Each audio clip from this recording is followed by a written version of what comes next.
और ये तमाम ताकतें, फिरका परस्त ताकतें ये कोशिश कर रही हैं कि सीमांचल को हमेशा के लिए पसमानदा रखा जाए, सीमांचल की जनता को हिंदू और मुसलमान के नाम पे बांटा जाए और मुसलमानों को सुरजापुरी, कुल्हियार, शेरशाहबादी के नाम पर बांटा जाए। मैं आप तमाम से कह रहा हूं कि सुरजापुरी है तो फखर से कहो सुरजापुरी है, कुल्हिया है तो फखर से कहो कुल्हिया है, शेरशाहबादी है तो फखर से करो शेरशाहबादी है, मगर याद रखो दुश्मन को उसकी साजिश में कामयाब होने मत दो। दुश्मन को शिकस्त देना है, एक रहकर शिकस्त देना है।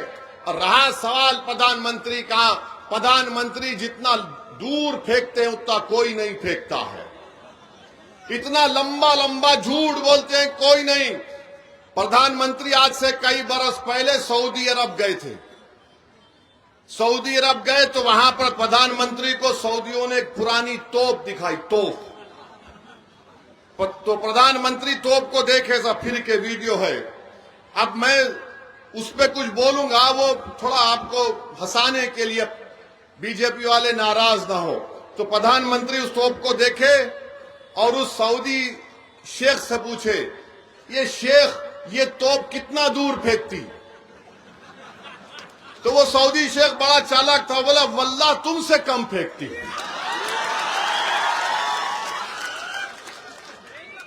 अरे 15 लाख अकाउंट में आ जाएंगे, 1 करोड़ नौकरी मिलेगी, पूरा ब्लैक का पैसा आ जाएगा, सब हो जाएगा। कुछ नहीं हुआ। 3 मर्तबा बिहार की जनता ने मोदी को प्रधानमंत्री बनाया और प्रधानमंत्री क्या दिया बिहार को? कुछ नहीं दिया। सीमांचल को क्या दिया? सिवाय जुमलेबाजी के कुछ नहीं दिया। दूसरी तरफ आप देखते हैं कि कैसा कैसा कानून बीजेपी ने बनाया देश में। ट्रिपल तलाक का कानून बनाया। मैं पार्लियामेंट में 3 मर्तबा खड़े होकर अपनी तकरीर में कहा कि यह कानून मुस्लिम महिलाओं के खिलाफ है, उनसे इंसाफ नहीं करेगा। ये झूठ है, तुम इंसाफ नहीं करना चाहते हो, तुम सिर्फ इस्तेसाल करना चाहते हो। 3 मर्तबा कानून बना दिए। आज मुस्लिम महिला खुद परेशान है। CAA का कानून बनाया, मजहब की बुनियाद पर बनाया। मैंने पार्लियामेंट में खड़े होकर मोदी की आंख में आंख डालकर कहा यह काला कानून है। जिस तरह महात्मा गांधी ने गोरे फार्म अफ्रीका में कानून को फाड़ा था, मैं इस कानून को फाड़ता हूं और दुनिया ने देखा वो कानून गलत है। फिर UAPA का कानून बना दिया गया, नया कानून, उसमें तरमीम की गई।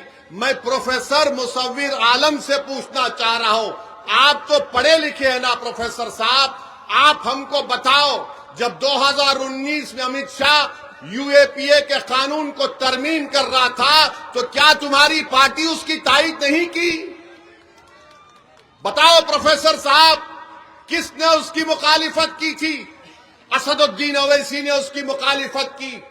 पूरे पार्लियामेंट में 2 लोग उस कानून के खिलाफ वोट डाले, उठाकर देख लो आप, उसमें मैं और इम्तियाज जलील शामिल थे।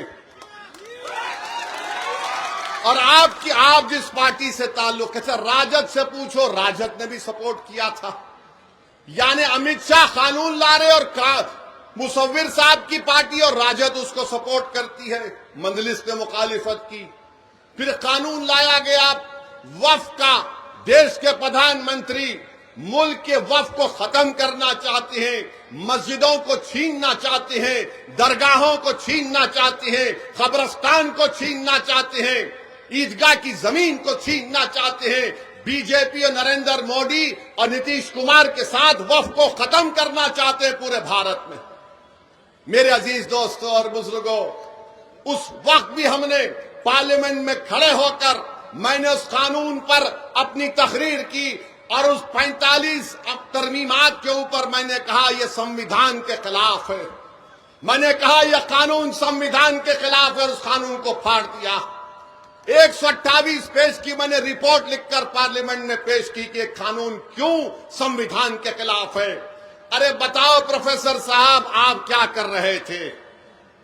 आज आप बड़ी बड़ी बातें करते हैं मेरे अजीज दोस्तों और बुजुर्गों, बीजेपी इस देश को तब्दील करना चाहती है, इस देश के संविधान को खत्म करना चाहती है बीजेपी। और 20 साल से बीजेपी नीतीश कुमार के साथ है। हाँ, एक वक्त 1 साल तेजस्वी भी उनके साथ आ गए थे।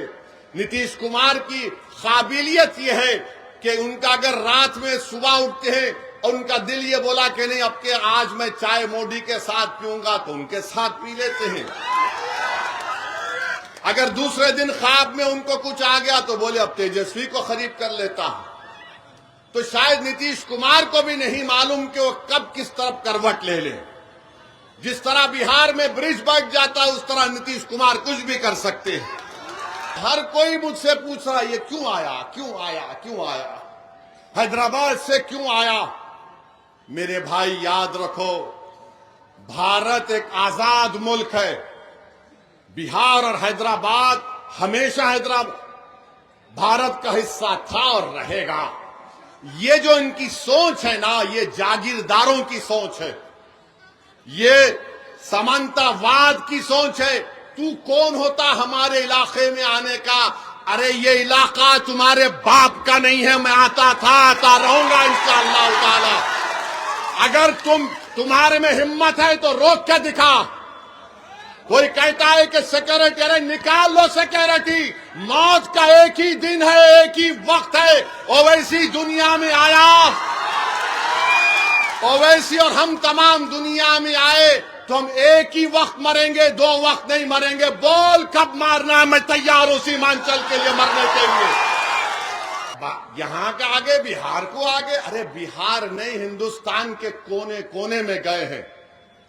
और फिर जब भारत को जरूरत पड़ी तो बहरीन में जाकर भारत की बात की, कुवैत में जाकर बात की, सऊदी अरब में जाकर बात की।